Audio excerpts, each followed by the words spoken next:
Hello दोस्तों, आप सभी का स्वागत है हमारे YouTube channel the Karji board पर। दोस्तों, आज हम इस वीडियो में प्रश्नावली 9.1 के इस क्वेश्चन नंबर 12 को सॉल्व करेंगे। दोस्तों, ये क्वेश्चन एग्ज़ाम के पॉइंट ऑफ व्यू से इम्पॉर्टेंट है, इसीलिए आप वीडियो को अंत तक देखिएगा जिससे आपको ये क्वेश्चन अच्छे से समझ में आए। तो आइए इस क्वेश्चन को सॉल्व करते हैं। दोस्तों, यहाँ पर हम क्वेश्चन लिख लिए हैं। क्वेश्चन है 7 मीटर ऊंचे भवन के शिखर से एक केबल टावर के शिखर का उन्नयन कोण 60 डिग्री है और इसके पाद का अवनमन कोण 45 डिग्री है। टावर की ऊंचाई ज्ञात कीजिए। तो दोस्तों, क्वेश्चन क्या कह रहा है ये इनको समझते हैं। दोस्तों, क्वेश्चन कह रहा है एक 7 मीटर ऊंचा भवन है, उसके शिखर से एक टावर का उन्नयन कोण 60 डिग्री है और इस टावर के पाद से इस भवन के शिखर का अवनमन कोण जो है वो 45 डिग्री है। तो इसमें हमको इस टावर की ऊंचाई क्या होगी ये हमको ज्ञात करना है। यानी CD एक टावर है, इस टावर की ऊंचाई क्या होगी इनको हमको कैलकुलेट करना है। तो दोस्तों, हमको उम्मीद है कि आपको क्वेश्चन समझ में आ गया होगा। तो दोस्तों, अगर ये एंगल 45 डिग्री है तो ये एंगल भी 45 डिग्री होगा, ये आप जानते होंगे। क्योंकि अगर कोई दोस्तों यदि कोई दो समांतर रेखा को यदि कोई रेखा प्रतिच्छेद करता है तो जैसे ये कोण और ये कोण बराबर होगा, उसी तरह से ये एंगल और ये एंगल बराबर होगा, क्योंकि ये और ये एक समांतर रेखा है। तो ये अगर 45 डिग्री है तो ये भी कितना हो जाएगा 45 डिग्री। और CE कितना हो जाएगा, तो दोस्तों CE भी हो जाएगा 7 मीटर, क्योंकि AB और CE ये दोनों बराबर होंगे। तो ये भी कितना हो जाएगा 7 मीटर। तो दोस्तों, अब आइए इसको हम सॉल्व करते हैं। दोस्तों, यहाँ पर जो है हम डायग्राम बना लिए हैं, तो अब आइए इनको सॉल्व करते हैं। दोस्तों यहाँ पर देखिए CD एक केबल टावर है। तो यहाँ पे हम मान लेते हैं, माना कि CD एक केबल टावर है, CD एक केबल टावर है जिसकी ऊंचाई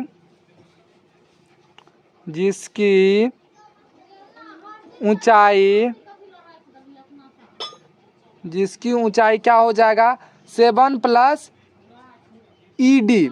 अगर हम 7 और ED को अगर हम जोड़ देंगे तो ये क्या हो जाएगा केबल टावर की ऊंचाई। तो केबल टावर की ऊंचाई क्या हो जाएगा 7 + ED मीटर है। तो दोस्तों, केबल टावर की ऊंचाई ये है और यही हमको कैलकुलेट करना है। तो अब आइए यहाँ पे हम लिखते हैं समकोण त्रिभुज ABC में तो दोस्तों इससे जो है हम BC कैलकुलेट कर लेंगे और BC और AE ये दोनों बराबर होगा। तो हमको इससे AE भी इनडायरेक्टली पता चल जाएगा, उससे हम ED का वैल्यू पता कर लेंगे और साथ में हम ED को जोड़ देंगे तो वो हमको केबल टावर की ऊंचाई का पता चल जाएगा। तो दोस्तों, यहाँ पर हम त्रिभुज ABC में हम क्या लिखेंगे, ये एंगल कितना हो जाएगा तो ये भी कितना हो जाएगा 45 डिग्री। तो यहाँ पे हम लिखेंगे कोण ACB बराबर 45 डिग्री, AB बराबर 7 मीटर। और क्या है, हमको इसमें BC कैलकुलेट करना है। तो इसमें हमको BC कैलकुलेट करना है तो हम क्या करेंगे, तो हमको मालूम है लंब और निकालना क्या है आधार। तो यहाँ पे लंब और आधार में रिलेशन किस में होता है, तो ये tan थीटा में होता है। तो यहाँ पे हम लिखेंगे tan और थीटा की जगह क्या हो जाएगा कोण C। तो यहाँ पे लिखेंगे tan C बराबर P/B। तो P क्या हो जाएगा, थीटा के सामने वाले भुजा को हम P बोलते हैं। तो P हो जाएगा AB और B क्या हो जाएगा, B हो जाएगा BC। तो B की जगह यहाँ पर BC दे दीजिए। या अब tan C, तो इस C का वैल्यू कितना है 45 डिग्री। तो यहाँ पे हम लिखेंगे tan 45 डिग्री बराबर AB का वैल्यू कितना है, तो ये है 7। तो 7 दे दीजिए, बट BC के जगह BC रहने दीजिए क्योंकि हमको ये कैलकुलेट करना है। तो अब tan 45 का वैल्यू क्या होता है ये आपको याद होना चाहिए। अगर नहीं है तो आप इनको याद कर लीजिए। इनका वैल्यू होता है 1 बराबर 7/BC। अब जो है 1 में हम BC से गुना करेंगे तो क्या हो जाएगा, BC बराबर 7 मीटर। तो दोस्तों इसीलिए BC बराबर हमको कितना निकल गया, 7 मीटर। तो इस BC का भी वैल्यू कितना आ गया, 7 मीटर। नहीं तो आप एक बात याद रखिएगा, 45 डिग्री एंगल पर लंब और आधार ये दोनों बराबर होते हैं। समकोण त्रिभुज में 45 डिग्री एंगल पर लंब और आधार ये दोनों बराबर होते हैं। तो अगर ये 7 मीटर है तो ये भी कितना हो जाएगा, 7 मीटर, क्योंकि ये आधार है। तो अब आइए इससे आगे इनको सॉल्व करते हैं।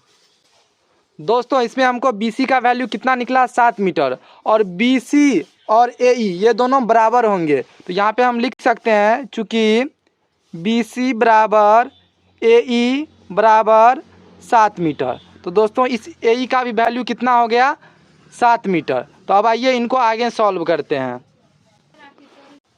दोस्तों अब त्रिभुज हम AED को सॉल्व करेंगे। इससे जो है हम ED का पता कर लेंगे, जिससे जो है हमको केबल टावर की ऊंचाई का पता चल जाएगा। क्योंकि हम ED में अगर हम 7 को जोड़ देंगे तो वो क्या हो जाएगा, केबल टावर की ऊंचाई।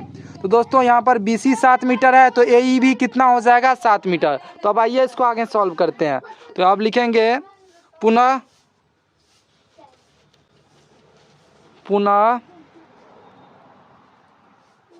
त्रिभुज AED में, पुनः त्रिभुज AED में इस बार एंगल कितना है, 60 डिग्री। तो यहाँ पे हम लिखेंगे कोण DAE, कोण DAE बराबर 60 डिग्री, और AE का वैल्यू कितना हो जाएगा, तो दोस्तों AE का वैल्यू हो जाएगा आपको 7 मीटर। तो AE की जगह लिख दीजिए 7 मीटर।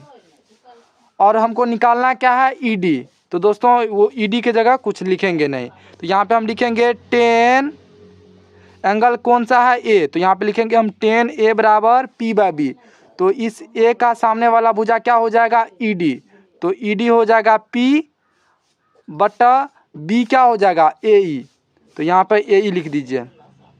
तो दोस्तों यहाँ पर 10, A का वैल्यू कितना है, तो A का वैल्यू है आपको 60 डिग्री। तो यहाँ पे 60 डिग्री दे दीजिए, बराबर ED का वैल्यू हमको नहीं है पता, जो निकालना है। तो ED की जगह ED रहने दीजिए, और AE का वैल्यू क्या हो जाएगा, तो दोस्तों AE का वैल्यू हो जाएगा आपको 7। तो 7 दे दीजिए।